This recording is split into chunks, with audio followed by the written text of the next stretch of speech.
তো বন্ধুরা, জলখাবার বানিয়ে নিয়ে চলে এলাম। রুটি আর আলু বেগুন বরবটির তরকারি হয়ে গেছে, এবার খাবো। আর এখন তো বাইরে প্রচন্ড বৃষ্টি, কি আর বলবো, মানে দরজার বাইরে বেরোনো যাচ্ছে না। আর ঘরে ভিজা জামা কাপড়ে ভর্তি হয়ে আছে। আর এখনো জামা কাপড় প্রচুর বালতিতে আছে, শুকাতে দেওয়া হয়নি। তো দেখি এবারে কোথায় কি দেয়া যায়, তার আগে খেয়ে নি। রুটি রুটি তরকারি দিয়ে দিয়েছি আপনাদের দাদাকে, এই যে খেতে বসেছে।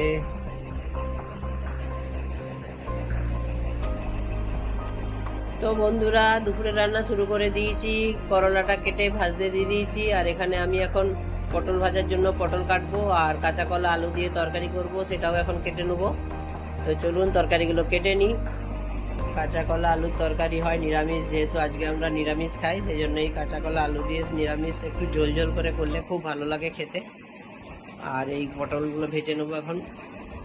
পটলটাও কেটে নেবো, পটল ভাজা হবে। আর করলা ভাজা হচ্ছে, তারপর ভাত হবে।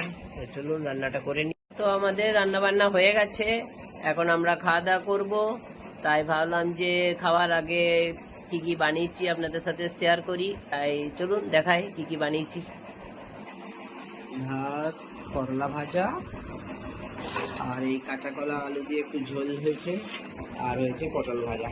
বাস, আর কিছু হয়নি। হয়তো নিরামিষ, আর নিরামিষের দিনে কি আর করব, তাই এই করেছি। তো খাওয়া দাওয়া করি, থালাটা আগে সাজিয়ে নিই, তারপর খাবো।